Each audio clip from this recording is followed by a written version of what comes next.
Hello, bachcho. Let's read the question. Question says select the wrong statement. Number one, centrifugal force has same magnitude as that of the centripetal force. Number two, centrifugal force is always is along the radius away from the center. Number three, centrifugal force exists in inertial frame of reference.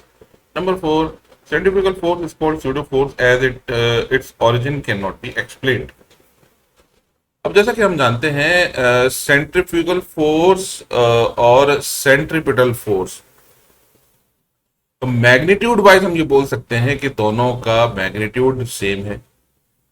Centrifugal force is along the radius away from the centre, ये बात बिल्कुल सही है, क्योंकि अगर ये हमारा एक रोटेटिंग फ्रेम ऑफ रेफरेंस है जिसका एक्सेलरेशन टुवर्ड्स द सेंटर है, तो हमें मालूम है सेंट्रीफ्यूगल फोर्स एक सूडो फोर्स है, तो ये एक्सेलरेशन के ऑपोजिट डायरेक्शन में लगेगा, यानी ये हो जाएगा सेंट्रीफ्यूगल फोर्स। तो हमारा सेकंड स्टेटमेंट सही है।